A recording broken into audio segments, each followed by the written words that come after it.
How to take care of yourself physically. Nutrition and mental health. Can your diet improve your mood? Does nutrition affect mental health? How is mental health related to nutrition? Poor nutrition and mental health. Gut health, serotonin, and mental health. 14 foods that support mental performance.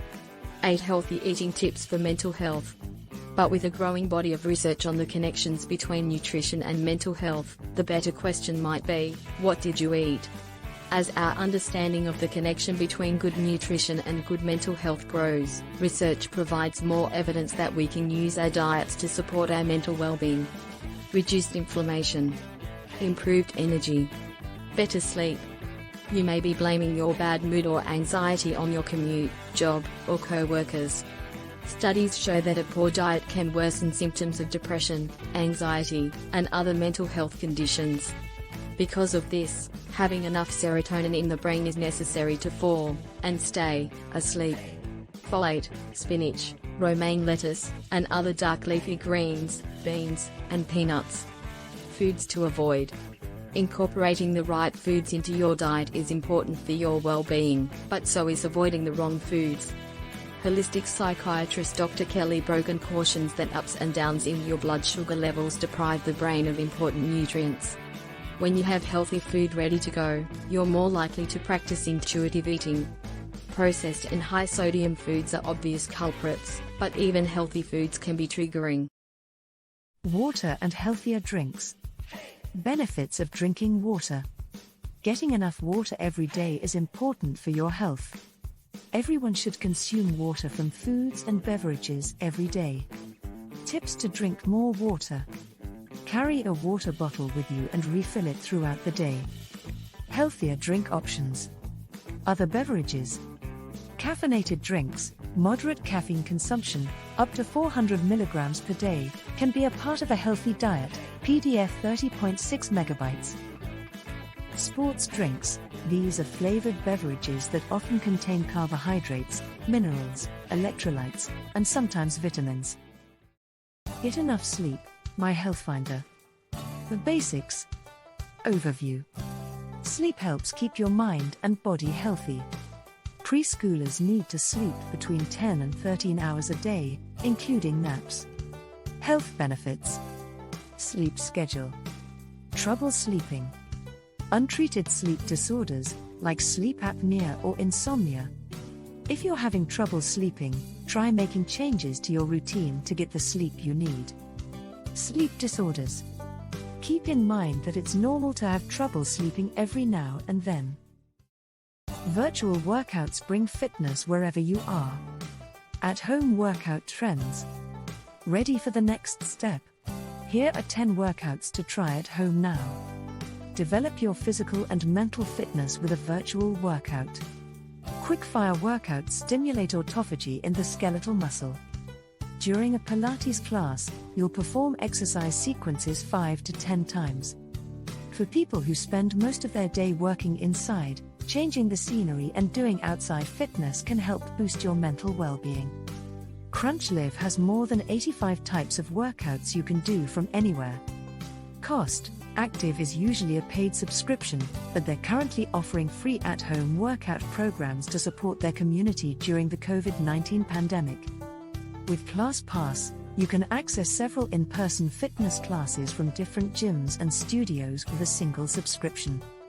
This includes barre, muscle building, yoga, cardio, Zumba, kickboxing, pregnancy and postnatal, HEAT, and many other workout types. Afterward, it costs $14.95 per month for the regular subscription. Difficulty. Daily Burn 365 workouts vary in level of difficulty. Accessibility. Because of its cost, Daily Burn 365 is accessible to some. How to ground yourself. 14 techniques you need to try. Physical techniques. Mental techniques. Emotional self-care techniques. Ground yourself. My mind was full of so many thoughts that I couldn't focus on what I needed to do next. Like any good practice, the more you use your learned tools and behaviors, the easier it will be to gain that sense of calm to live in the present moment. Physical, grounding techniques that create calm within your body or relate to your physical well-being. How to ground yourself.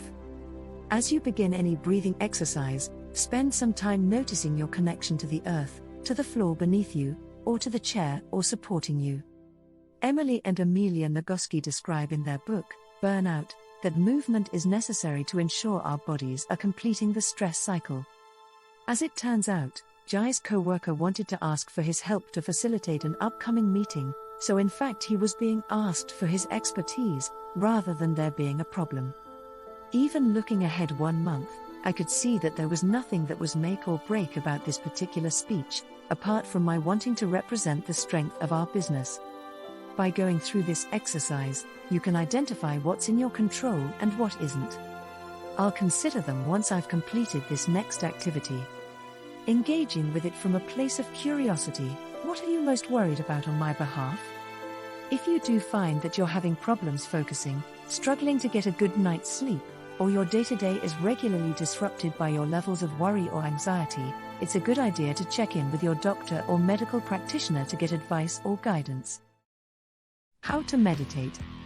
We welcome you to our Mindful Guide to Meditation, which includes a variety of styles of meditation, information about the benefits of each practice, and free guided audio practices that help you learn how to meditate and incorporate meditation into your daily life. If you're just beginning, it can help to choose a short time, such as 5 or 10 minutes. When you get around to noticing that your mind has wandered, in a few seconds, a minute, 5 minutes, simply return your attention to the breath. We've gone over the basic breath meditation so far, but there are other mindfulness techniques that use different focal points than the breath to anchor our attention, external objects like a sound in the room, or something broader, such as noticing spontaneous things that come into your awareness during an aimless wandering practice. Some basic meditations.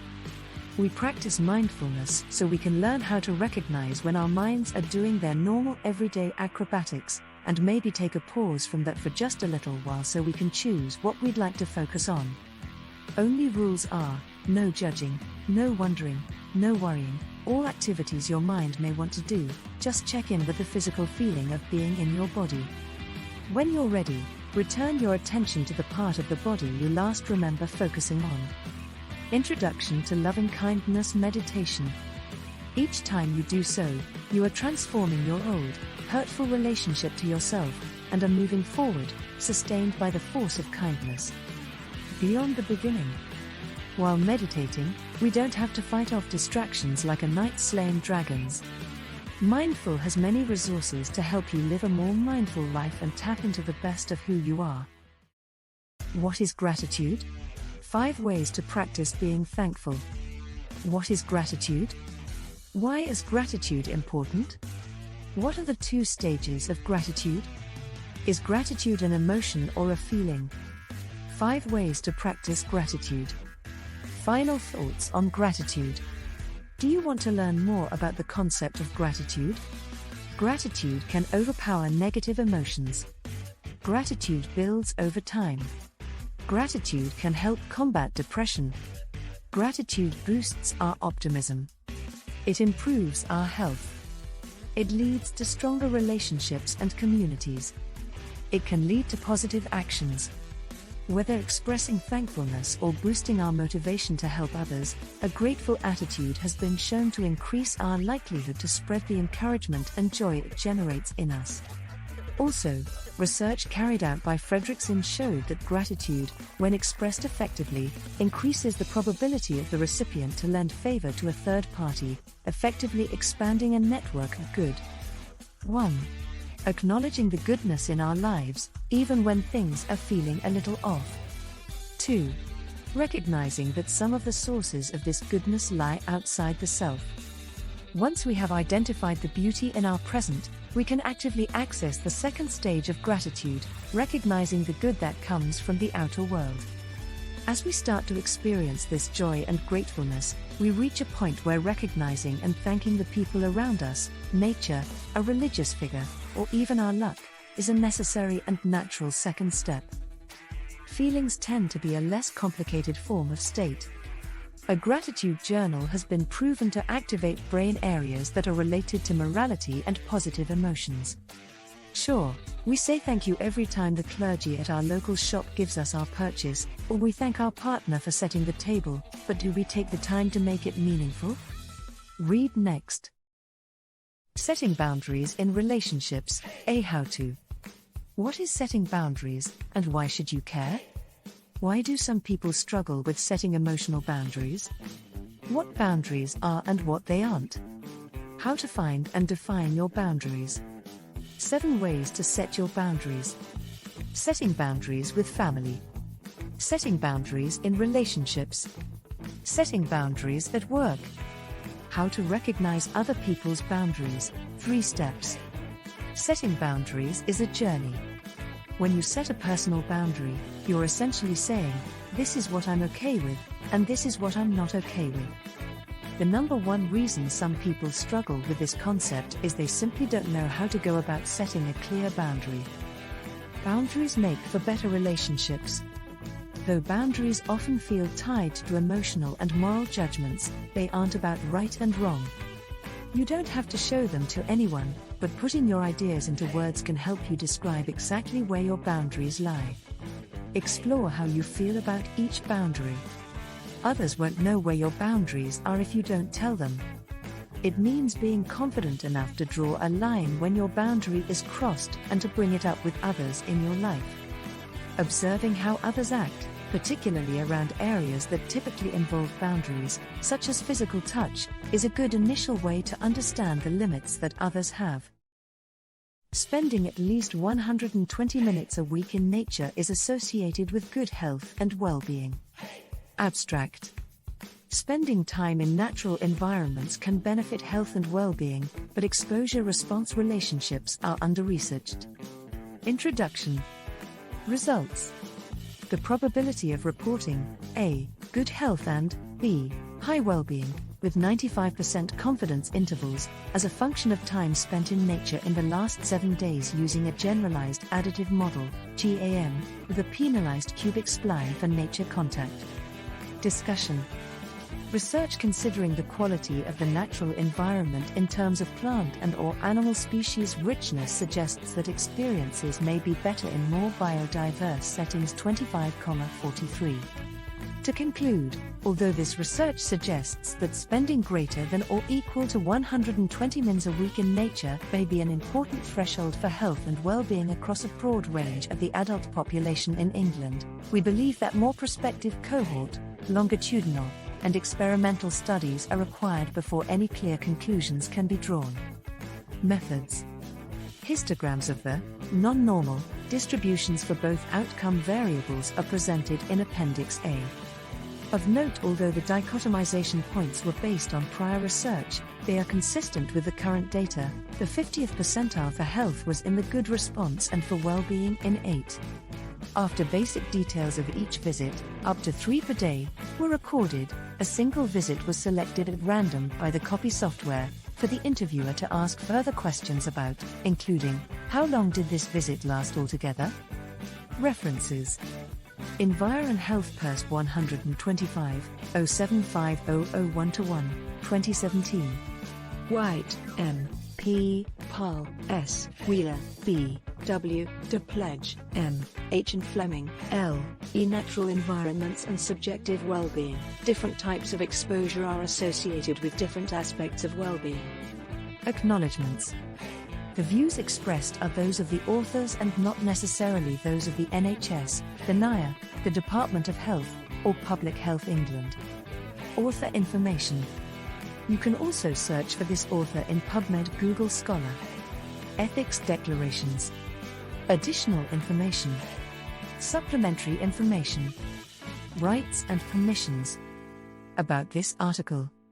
DOI. https://doi.org/10.1038/S415980194400973. Further reading. Comments. How to take care of yourself, why not start today? Taking care of yourself doesn't need to take up a lot of time or cost a lot of money. In fact, a few simple tweaks to your routine can go a long way in improving your overall health and well-being. In fact, learning how to take care of yourself and how to take care of your mental health goes hand in hand. The key to effective self-care is to do it for you. Don't try to force yourself to do something you don't enjoy just because you saw someone do it on YouTube. Taking care of yourself should be something that brings you joy. You can start your self-care routine today by following the tips outlined above. But if you need some extra accountability, get in touch with BetterUp. Our expert coaches would love to support you.